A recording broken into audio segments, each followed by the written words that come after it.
अभी तक हम लोगों ने कृत्तिवास राम कथा के आधार पर कथा के स्वरूप को अयोध्या कांड में देखा और यह पूरी की पूरी कथा इतना एक पृष्ठभूमि के रूप में थी कि वहीं से फिर सारी क्रियाएं जो हैं आगे बढ़ती हैं और राम को वनवास होता है। यह वनवास अभिशाप के रूप में है, एक तरह से विमाता के द्वारा दंड के रूप में है। और कोई ऐसा नहीं है कि राम नगर से वन में घूमने के लिए जा रहे हैं या कोई वन भ्रमण की योजना है, एक आनंद उत्सव के रूप में है, जैसे आज लोग वनभोज करते हैं या बाहर जंगलों में घूमने जाते हैं। उनका उससे एक आनंदमय उच्छ्वास होता है, जुड़ा होता है। तो ये बातें नहीं हैं, तो जाना है ये बाध्यता थी। और लेकिन बंगला में एक कहावत है कि जो है किसी को जो है अभिशाप दिया गया वह वर हो गया, शापेर वर। तो ये जो राम को वनवास दिया गया, यदि वह अभिशाप था तो यह वरदान भी था। यदि यह अभिशाप नहीं होता तो शायद राम को वह रामत्व तो नहीं मिलता जो मिला है, क्योंकि यहीं से राम को रामत्व प्राप्त होता है। यह रामत्व तक पहुंचाने की, एक प्रमाण तक पहुंचाने की प्रक्रिया है। वैसे तो मनुष्य अरण्य से ही गांव तक आया, ग्राम्य संस्कृत तक आया और ग्राम्य संस्कृत फिर विकसित होकर नगर संस्कृत तक आई। और जहाँ से राम की कथा की शुरुआत होती है वह नगरी संस्कृत से भी जुड़ जा रही है। अब नगरीकरण हो चुका है संस्कृतियों का। अब जो ग्राम्य संस्कृतियां हैं वो नगरों की ओर उन्मुख हो चुकी हैं, क्योंकि अयोध्या एक बहुत विकसित नगर है और उस नगर में रहने वाला जो राजपुत्र है वह निश्चित रूप से गांव और गांव के लोगों की समस्याओं से दूर है। वह राजा गांव का हो सकता है, वह तमाम समस्याओं से जुड़े हुए जन का राजा हो सकता है, लेकिन वह कहीं भी उससे उतना नज़दीक नहीं है, क्योंकि वह सिंहासन पर, राजगद्दी पर बैठ करके शासन कर रहा है। तो फिर कोई भी शासक हो, चाहे वो जनतंत्र का हो, लोकतंत्र का हो या राजतंत्र का हो, जब अपनी गद्दी पर बैठकर या एक किसी केंद्र बिंदु पर बैठ करके वह संपूर्ण देश के लोगों पर शासन करना चाहे, उसकी समस्याओं का निदान करना चाहे, ये नामुमकिन है। क्योंकि समस्याओं को जानने के लिए ज़रूरी है कि उस जो राजन्य वर्ग है वह उस ग्रामीण जनता के बीच जाए, उसके साथ रहे, उसकी समस्याओं के सत्य को समझे। यह एक ऐसी आवश्यकता है कि इस कथानक ने यही किया कि चक्रवर्ती राजा का जो बेटा है, जो कल राजा होगा, उसे उस राजधानी के केंद्र में नहीं रहने देता है और उससे दूर हटा देता है। क्योंकि मनुष्य तो अरण्य से ही आया, जंगलों के बीच से ही आया। और हम जानते हैं कि अभी भी मनुष्य के भीतर उस अरण्य की बहुत सी आनुवंशिक प्रक्रिया मौजूद है। क्योंकि पेड़ तो हमेशा अच्छे लगते हैं, वृक्ष अच्छे लगते हैं, लताएं अच्छी लगती हैं, गुल्फ अच्छे लगते हैं, गुल्म अच्छे लगते हैं, तो झाड़ियाँ अच्छी लगती हैं।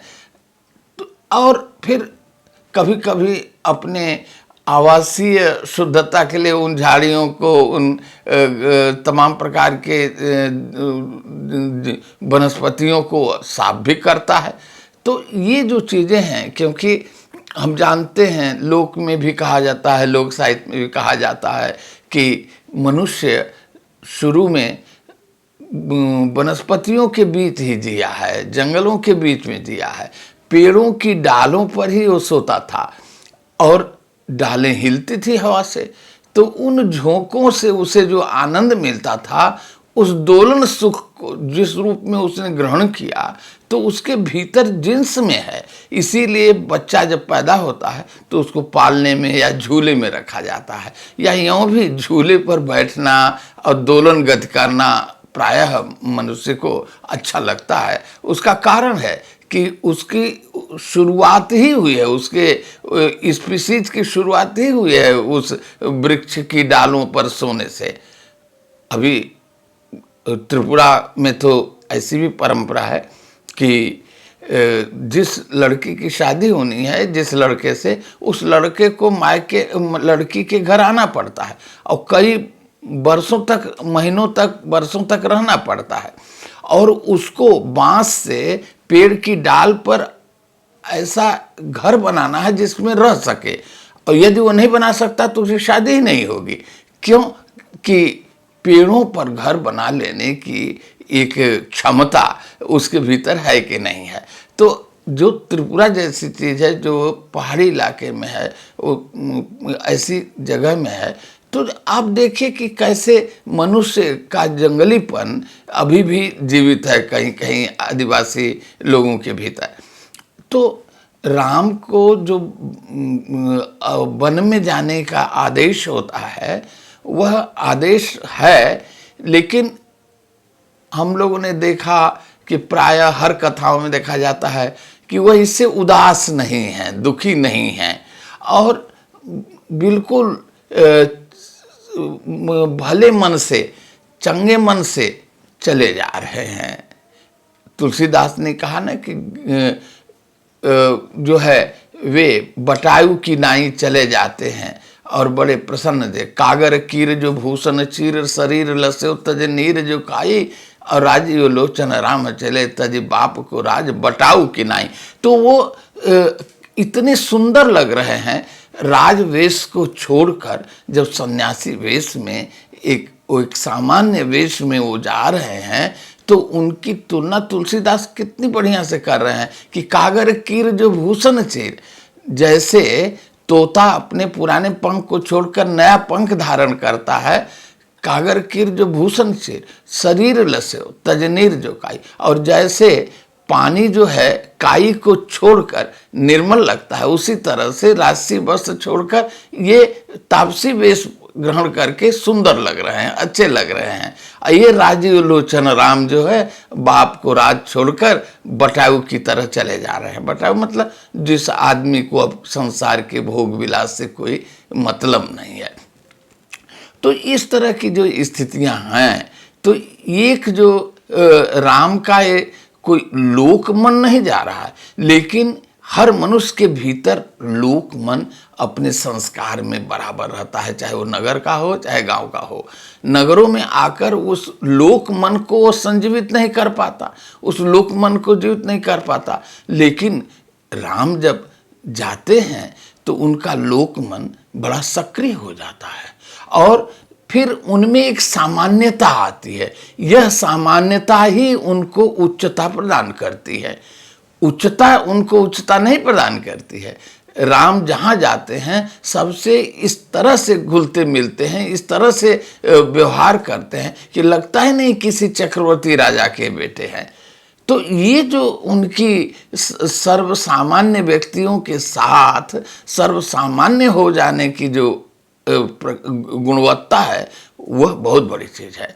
तो अरण्य कांड जो है, जिस अरण्य कांड की बात आज होगी, उसमें ये देखते हैं कि यहीं से राम कथा का सबसे महत्वपूर्ण क्षेत्र जो है तैयार होता है, और पूरी की पूरी सफलता तक पहुंचने की जो सचेष्टता है वह दिखाई देती है।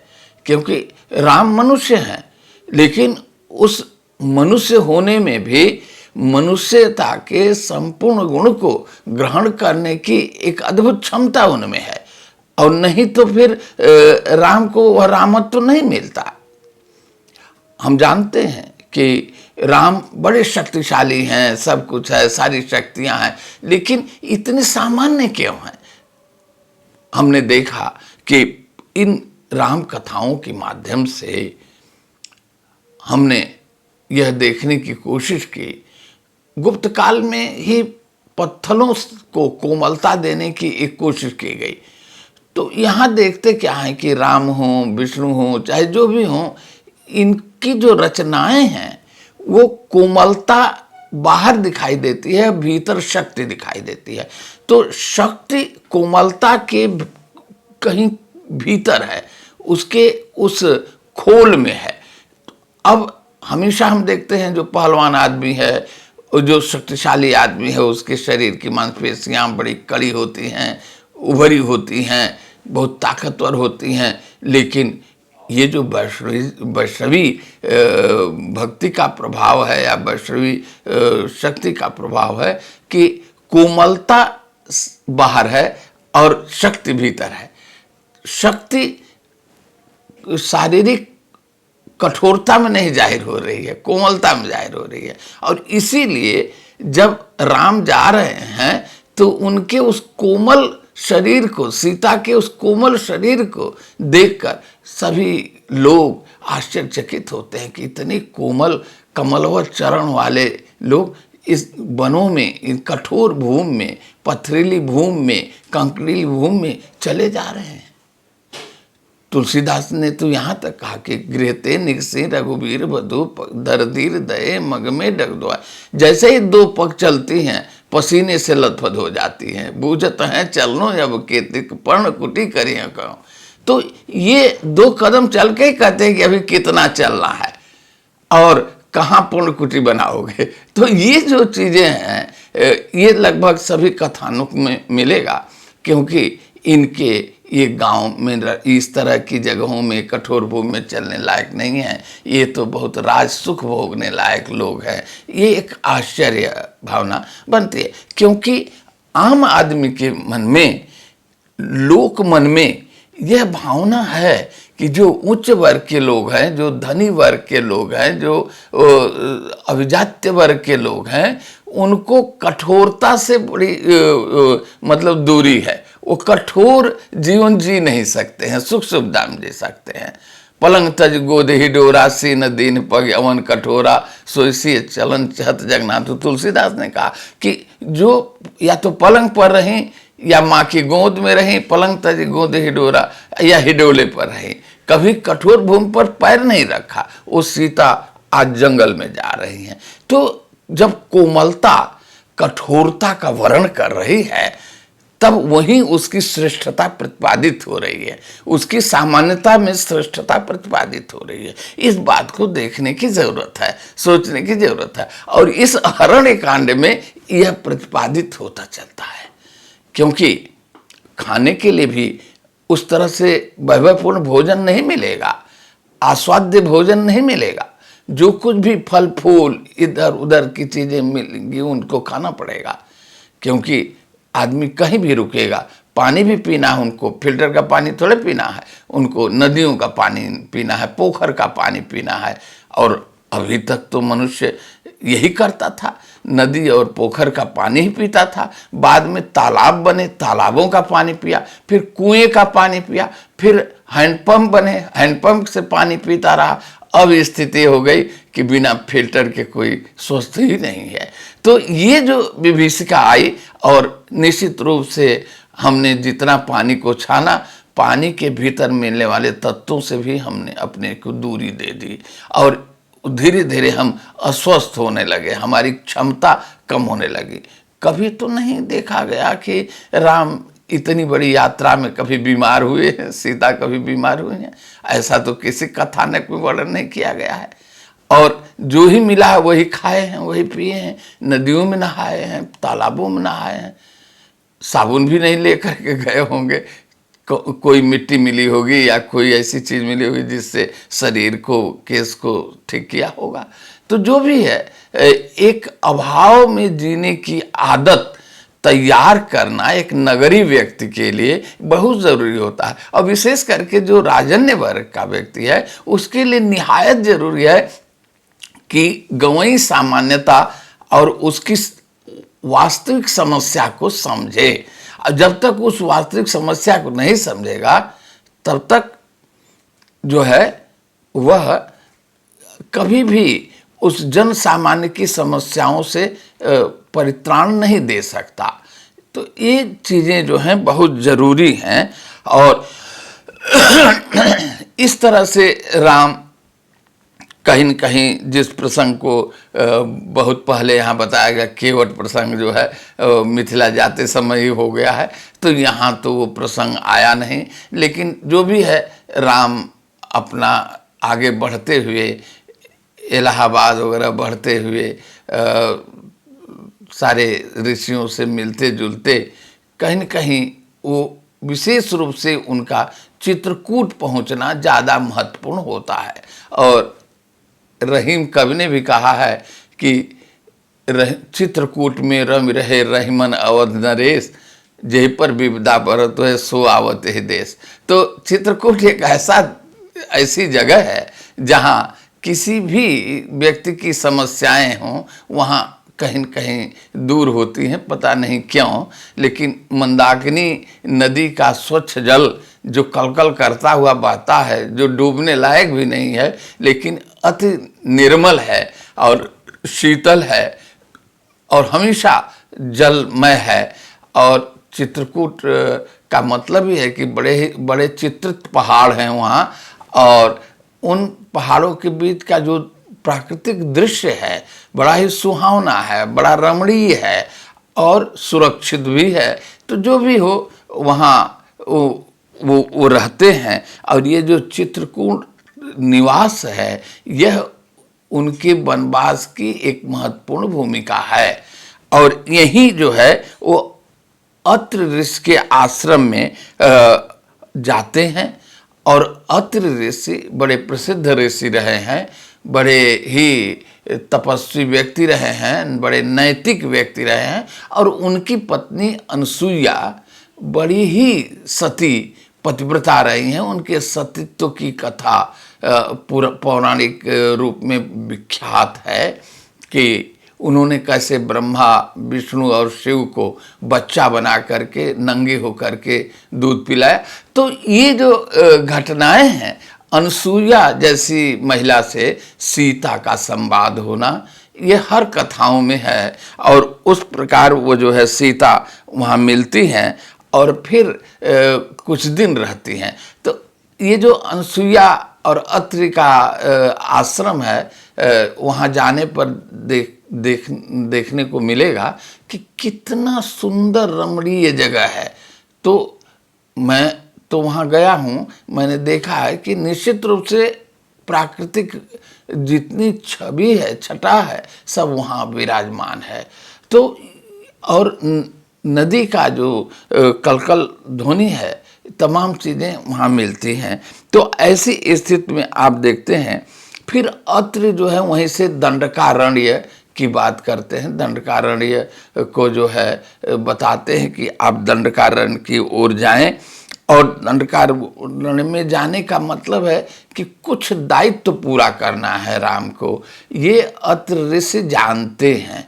तो वहीं जाने के बाद विराध राक्षस का वो वध करते हैं, विराध राक्षस का वध करते हैं। और ऐसी स्थिति में जो है, और विराध फिर अपनी पूर्व जन्म की कथा बताता है कि कैसे कुबेर ने मुझे अभिशाप दिया था। और फिर जो है आगे कथा बढ़ती है। वहाँ से राम जो है सरभंग मुनि के आश्रम में जाते हैं। और सरभंग मुनि को एक ऐसा कुछ अभिशाप था, जैसे ही राम को देखोगे वैसे ही तुम्हारी मृत्यु होगी और तुम्हारा उद्धार हो जाएगा। तो वहीं से उनका देह त्याग होता है राम के दर्शन के बाद। और वहीं उनको अगस्त्य ऋषि के महात्म्य का वर्णन सुनाया जाता है। इसका मतलब कि अगस्त्य ऋषि से उनकी भेंट शायद नहीं हुई होगी, क्योंकि वर्णन वातापी और एलवल राक्षसों की कथा भी वहीं उनको बताई जा रही है राम को। क्योंकि ये दो ऐसे राक्षस थे जो रास्ते में एक तरह से अतिथिशाला बनाए हुए थे, और जो लोग आते थे उनको वो हिरन बन के एक भाई रहता था, उसी को काट करके बना के खिला देते थे, और इसके बाद फिर वो उसके पेट को फाड़ देता था भीतर जाकर, और फिर उसको दोनों मिलकर खा जाते थे। तो अगस्त ने पचा लिया था। तो ये जो स्थिति है, तो ये घटनाएं जो हैं अगस्त की, और अगस्त ऋषि का जो महात्म्य है वो बड़ा विचित्र है। कहते हैं कि कुंभ ऋषि के संतान थे और कुंभ से पैदा हुए हैं। कुंभ ऋषि के संतान होने पर भी उन्होंने अपने गंडूस में सागर को सुखा लिया, लेकिन लोक में यह प्रचलित है कि अगस्त धान के खेत में डूबकर मर गए थे गिरकर। तो जो अगस्त जो है सागर सुखा ले रहे हैं, वे धान के खेत में मर जाएं, ये भी एक विचित्र लोक कथा है। खैर, ये अलग बात है। और पूरे सागर को सुखाने के बाद एक पक्षी के अंडे को ही वो प्राप्त कर रहे हैं, और वही उनकी उपलब्धि है, और उसे दे देते हैं। एक लोक में कहावत है कि टिटी टिटिहरी टिट्टी किन्ना, तब अगस्त मुनि अंडा दीन्हा। भारत में भरदूल का अंडा, यह एक कहावत है कि भारत में और कुछ हो या न हो, जो कुछ भी उपलब्धियां, बस भरदूल का अंडा, वही जो टिटिहरी है उसके अंडे तक ही आकर के उपलब्धियां हो जाती हैं। तो खैर, एक लोग अपने ढंग से अभिव्यक्त कर रहा है, ये अगस्त की अलग लोक भूमिका है। लेकिन जो भी अगस्त ऋषि की भावना बातें हैं, अगस्त के साथ तो ये भी कहा जाता है कि विंध्याचल बहुत ऊंचा था, हिमालय की तरह।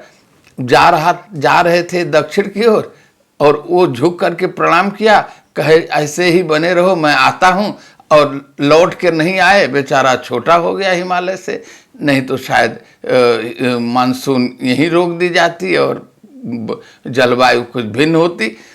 तो जो भी है, ये तो भौगोलिक स्थितियां हैं, और एक बहुत विचित्र उपाख्यान है जो आश्चर्य ही तैयार करते हैं। मनुष्य में उतनी शक्तियों का संचार कर देते हैं, जितनी अपेक्षाएं होती हैं सब उसी में भर देते हैं, और जो चाहते हैं कि ये होता, यदि ये शक्ति मेरे पास होती तो मैं ये कर लेता। तो ये तमाम बातें जो हैं ये सब होती हैं। तो ये जो है चीज़ें जो हैं होती हैं, और इसके बाद जो वहीं से फिर वो पंचवटी की ओर प्रस्थान करते हैं, और जब पंचवटी में जाते हैं तो उनका परिचय जो है जटायु से होता है। अब देखिए, ये विचित्र विडंबना है हमारे रामचरितमानस में, तो या और भी राम कथाओं में हम लोग देखते हैं कि जटायु की भेंट सीता हरण के बाद हो रहा है, और यहाँ सीता से हरण के पहले ही हो रहा है। तो ये जो चीज़ें हैं, अब थोड़ी बहुत तो मनुष्य अपने ढंग से बदलता है, रचनाकार अपने ढंग से कथाओं को प्रस्तुत करता है। क्योंकि ये देखिए, इसको कहा गया कि जटायु जो है गिद्ध है, संपाति जो है कौवा है, या कोई भालू है, कोई बंदर है, कोई रीछ है। तो ये एक कारण भी है कि जो आर्य लोग आए और इस आदिम भारतीयों से उनको संघर्ष करना पड़ा। तो जब संघर्ष करना पड़ा, जिसने सीधे सीधे इनके अस्तित्व को, इनको विजय नहीं मान लिया, इनके अस्तित्व को स्वीकार नहीं कर लिया, उनको उन्होंने भिन्न भिन्न किस्म का अपमानजनक नाम दिया। तो ये एक आर्यन लोगों की साजिश थी कि मनुष्य की भिन्न भिन्न उपजातियों को उन्होंने एक पशु पक्षियों के साथ नामांकित कर दिया। अब जटायु बातचीत करता है, जटायु युद्ध करता है, जटायु सारी बातें बताता है, सब कुछ कर रहा है, लेकिन जटायु है गिद्ध। तो कभी भी मुमकिन नहीं है कि गिद्ध कभी बोलता रहा होगा, या बंदर कभी बोलते रहे होंगे, या भालू कभी बोलता रहा होगा। लेकिन नहीं, मनुष्यों के भिन्न भिन्न जो स्वरूप थे, लोगों के आकार प्रकार थे, उसके आधार पर भिन्न भिन्न जंतुओं से उनको रूपायित करते हुए उनको नामांकित भी कर दिया। ये संज्ञा उच्च तथाकथित उच्च वर्ग के लोगों ने, अभिजात वर्ग के लोगों ने, जिन्होंने अपने को अभिजात समझा, अच्छा समझा, बेहतर समझा, अपने को आर्य जिसने कहा, उसने ऐसा किया कि जो इस भारत में आदिम काल से रहने वाले लोग थे उनको पशुओं और जानवरों की तुलना में रख दिया था। तो जटायु भी शायद यही उपलब्धि है कि जटायु की भेंट होती है राम से, और उनमें भी एक संपूर्ण मानवता दिखाई देती है और उनमें भी उपकार की भावनाएं हैं, महिलाओं की रक्षा का मनोभाव है। जैसा कि हम लोग राम कथा में जानते हैं, जब सीता जा रही है, यहाँ तो सीता जटायु से भेंट सीता हरण के पहले हो रहा है, पंचवटी में ही हो जा रहा है, हो रही है भेंट, लेकिन वहाँ फिर भी कथा आती है कि जटायु ने रावण से युद्ध किया और अपना प्राण विसर्जित किया। तो ये जो मानवता की उच्चता है, यह गिद्ध होने के बाद, शकुन होने के बाद भी उसमें है। और इसका मतलब निश्चित रूप से वो मनुष्य ही की एक उपजाति है, सब स्पीसीज कहा जाए तो, हम जीव विज्ञान की भाषा में कहें तो ये एक सब स्पीसीज है। तो ऐसी स्थितियों में वहीं हम देखते हैं कि कुछ घटनाएं होती हैं और फिर वहीं शूर्पणखा आती है। अब बड़ा आश्चर्य है शूर्पणखा के लिए इस जो है इस राम कथा में, श्री रास पंचाली में हम देखते हैं कि शूर्पणखा उस रूप में नहीं है। शूर्पणखा एक बड़ी सुंदरी नारी है, बड़ी कामुक है और शायद विधवा है, और उसको मनुष्य की बहुत चाह है और उस चाह के रूप में वह लक्ष्मण को पसंद करती है, लक्ष्मण से विवाह करने का एक तरह से प्रस्ताव करती है, लेकिन फिर अपनी सात्विकता को दिखाने के लिए राम की पत्नी तो उनके साथ हैं, राम लक्ष्मण कहते हैं बिना पत्नी के। तो कुल मिलाकर के यह महसूस करना है कि हम अपनी पत्नी के अलावा दूसरी स्त्रियों से प्रेम नहीं कर सकते, उसके सौंदर्य के प्रति आकृष्ट नहीं हो सकते, और इस चीज के लिए जब वो बार बार आग्रह करती है तो उसके नाक कान काट लिए जाते हैं। अब देखिए, एक बहुत बड़ा आंदोलन ये भी है, ये हर राम कथा के लोगों ने दिखाया कि बहुपत्नीक पिता का पुत्र, वो चाहे राम हो, चाहे लक्ष्मण हो, चाहे भरत हो, चाहे शत्रुघ्न हो, लेकिन कथा तो राम और लक्ष्मण के साथ ज़्यादा जुड़ती है। तो ये लोग एक पत्नी व्रत धारण करते हैं। तो ये जो पतिव्रता होने के साथ साथ जैसे पत्नियां पतिव्रता होती हैं, उसी तरह से ये लोग भी पत्नी व्रत हैं। तो अब देखिए, जहाँ राजन्य वर्ग में कई विवाह करने का अधिकार भी है और लोगों को एक शौक भी है बहुत सी रानी रखने का, क्योंकि पैसा है, और बिन पैसा होने पर जिसके पास भी पैसा होता है, धन ज़्यादा होता है, वह अपने सारे सुख भोग में एक बहुत सी नारियों के भोग को भी जोड़ लेता है। और ये स्वाभाविक रहा है हमेशा से, एक ऐतिहासिक सत्य भी है, वर्तमान का भी सत्य है। वह एक पत्नी के साथ कभी भी अपने संपूर्ण सुख को नहीं, क्योंकि वह नशा भी करेगा, वह बढ़िया भोजन भी करेगा, और वह जहाँ जाएगा वहाँ स्त्री भोग भी करेगा। और यहाँ हम लोग देखेंगे, जब आगे हम लोग देखेंगे राम कथा में, कि बानर जब जीत हो जाती है, चलने लगते हैं, तो सुग्रीव जो है हर बानर को 10-10 सुंदरी नारियां जो हैं भेंट करते हैं, प्रेजेंट करते हैं। ये देखो परंपरा विचित्र है, और वो बहुत खुश होकर के उन नारियों को लेकर आते हैं। तो ये इसमें मैं बताऊंगा आगे चल करके है। तो ये जो चीजें हैं कि अपने सात्विकता को दिखाने के लिए उस एक काम मोहित और काम विह्वल सुंदरी नारी का वो एक तरह से अपवर्जता दिखाई जाती है, अपमान किया जाता है, और वो इस तरह से जो है नाक मुंह काट लिया जाए, नाक कान काट लिया जाता है। अब जिसका नाक कान काट लिया जाएगा तो वहाँ कौन हॉस्पिटल है कि वो ड्रेसिंग कराएगी। तो किसी भी तरह से बिल्लाती बिलखाती अपने भाई दशानन के पास पहुंचती है और फिर एक बदले की भावना मनुष्य में बहुत तगड़ी होती है।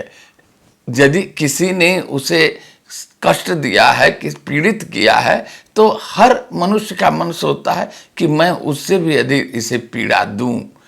और पीड़ा का प्रकार क्या हो, जिस तरह की पीड़ाएं हमें मिली हैं लगभग वैसे ही मिले। तो जब हमारी बात इन लोगों ने नहीं माना और सीता के प्रति आदर्श दिखाने के लिए और मेरे साथ ये कार्य किया, तो दशानन को प्रेरित करती है कि तुम जाओ और सीता का हरण करो। और सीता के हरण के लिए प्रेरित करने वाली शूर्पणखा है और फिर बदले की भावना से अपनी बहन के अपमान का बदला लेने के लिए वह आता है। तो पहले अपने मामा मारीच के पास जाता है। यही मारीच की घटना भी है। और मारीच से कहता है कि तुम चलो एक मृग बनो, माया मृग बनो, स्वर्ण मृग बनो, और जिससे कुछ घटनाएं हों तो होने वाली घटनाओं का एक प्राग रूप हमेशा पुराणों में, पौराणिक कथानकों में और इन महाकाव्यों में भी हमें दिखाई देता है।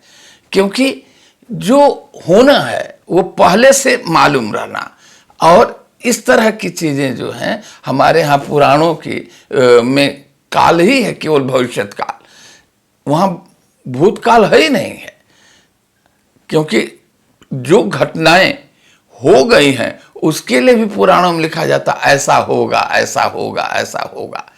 तो ये जो भविष्य लिखने की बातें हैं, तो जन सामान्य को, पाठक वर्ग को ये लगता है कि लिखने वाले को कितना ज्ञान था कि ये घटना हुई नहीं है और कह रहा है कि ऐसा होगा और वही हो रहा है।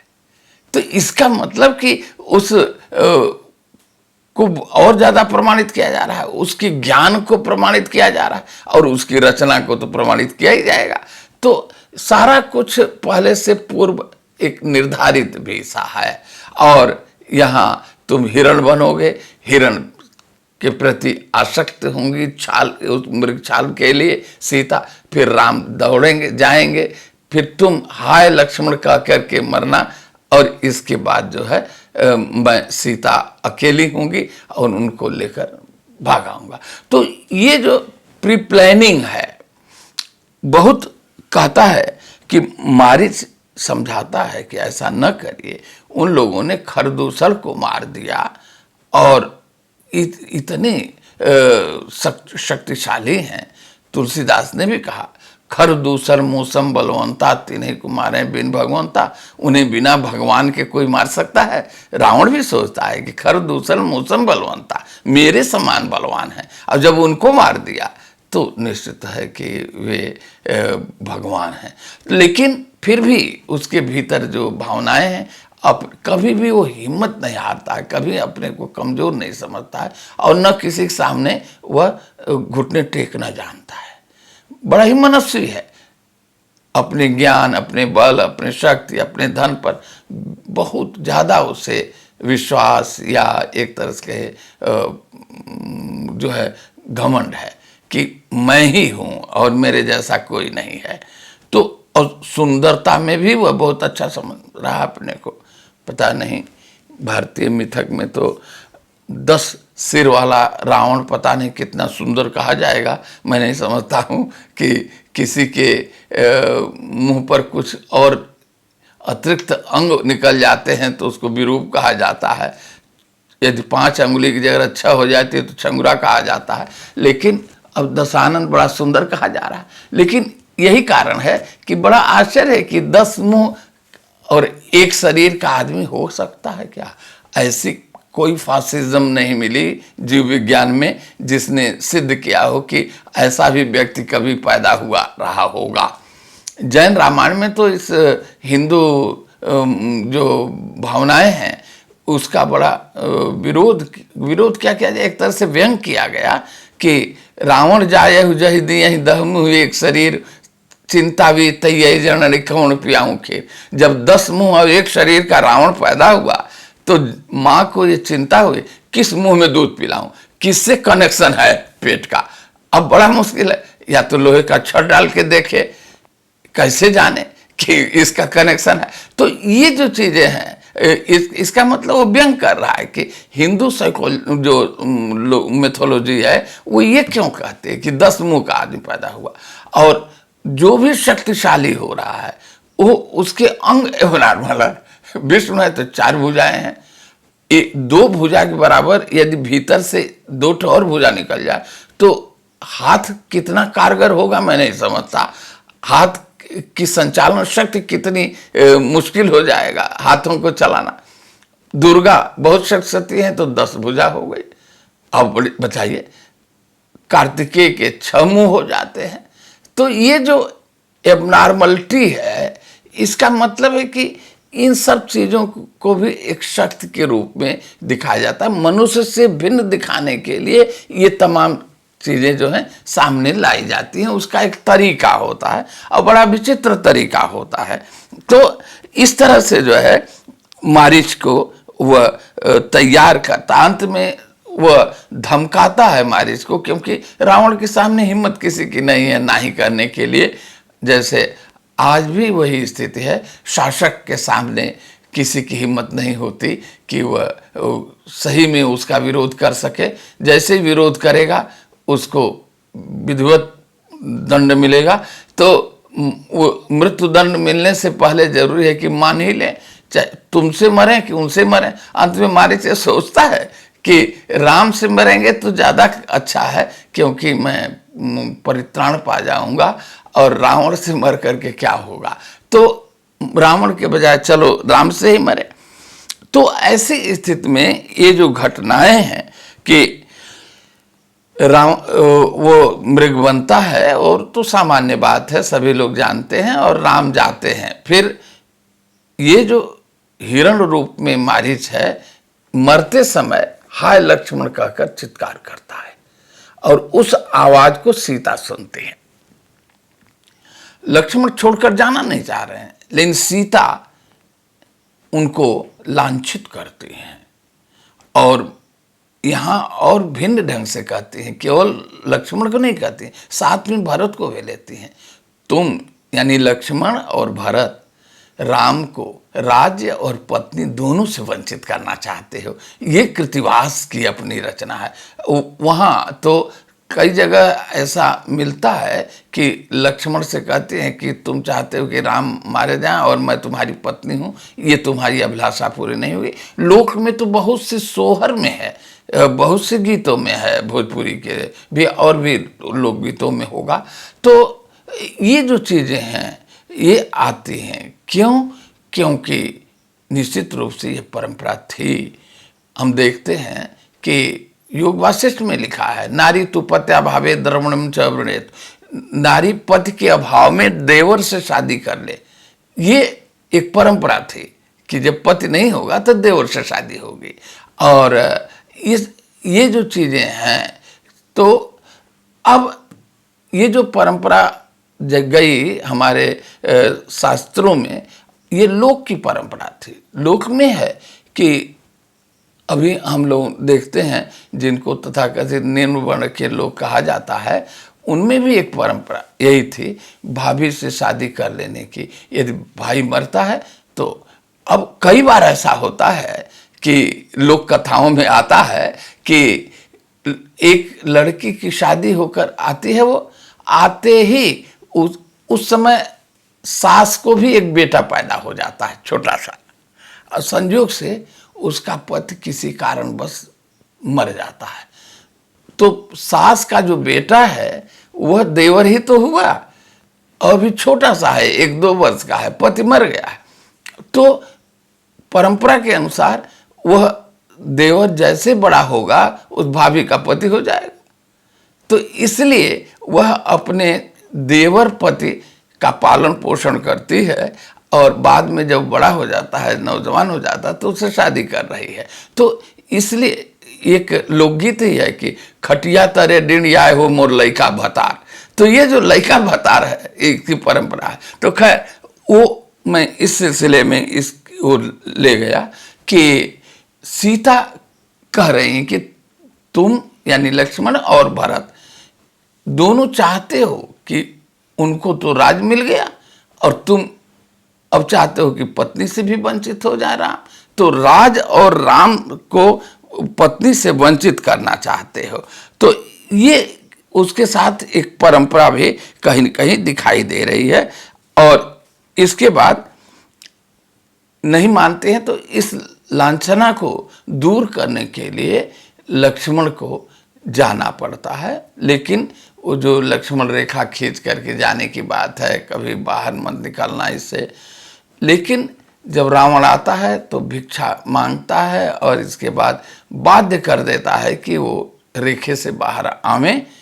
और ऐसी स्थिति में आने के बाद वह उनका अपहरण करता है और लेकर के सीधे रावण बन करके चला जाता है और जटायु का कार्य होता है। तो इस तरह से जो है अब आगे वही क्रियाएं होती हैं कि किस तरह से ये जटायु उससे लड़ता है और बचाता है। और राम फिर खोजते हुए पहुंचते हैं।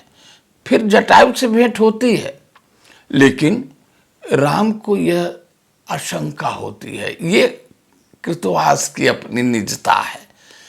उनको यह नहीं विश्वास होता कि इसने लड़ाई लड़ी और रावण ने इसको मारा, बल्कि उनको पता नहीं क्यों यह विश्वास होता है कि जटायु ने सीता को खा लिया और उसको बहुत बुरा भला कहते हैं। और इसके बाद जो है फिर बाद में जब वो बताता है तब पश्चाताप करते हैं और उसका श्राद्ध भी करते हैं, मरता है, इस तमाम बातें हैं और स्थिति होती है। लेकिन जब वो दोनों भाई सीता को खोजते हैं विकल होकर, इधर उधर सबसे पूछते हैं, पेड़ पौधों से सबसे, तो चकई चकवा जो है वो जो हमेशा एक साथ रहते थे, उन लोगों ने इनका उपहास किया कि एक पुरुष होकर के दो लोग इस तरह से खोज फिर रहे हैं अपनी पत्नी को। और वही कहते हैं कि जितनी भी घटनाएं इस देश में पक्षियों में कुछ विचित्रता है या कोई ऐसी चीज़ है जो उसके लिए अभिशापजनक है, वो जोड़ दिया जाता है कि ये जो है राम के अभिशाप से है।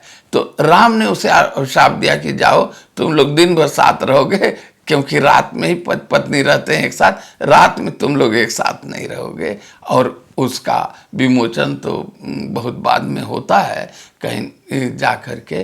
तो ये जो चीज़ें हैं आप देखें कि ये सारी चीज़ें जो हैं होती हैं। अब इसी रूप में जो है आगे कबंधु का उद्धार भी करते हैं इसी क्रम में। और जटायु को का श्राद्ध आदि करने के बाद कबंधु की मुक्त करते हैं। कबंधु जो है एक ऐसा बहुत सुंदर राक्षस था और वह पहले कुबेर नाम का था और उसकी इतनी सुंदरता थी कि उतना सुंदर कोई देवता मनुष्य था ही नहीं। उसे अपने सुंदरता पर घमंड हो गया था कि मुझसे सुंदर कोई नहीं है। तब एक ऋषि ने उसे साप दे दिया, जाओ तुम कुरूप हो जाओ, और वो कुरूप हो गया था।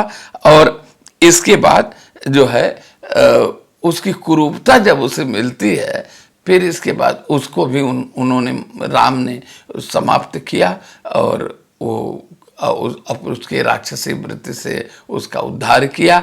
इसके बाद फिर सबरी का संदर्भ आता है और जो सब जगह अपने अपने रूप में है, कि लोक में भी है, इन कथाओं में भी है कि सबरी जो है बहुत दिनों से इच्छा करे राम आएंगे, राम आएंगे, राम आएंगे। बताए ना कि जो घटनाएं पहले घटेंगी वो पहले से कैसे आसान्वित कर लेती हैं लोगों को, ऐसा होगा।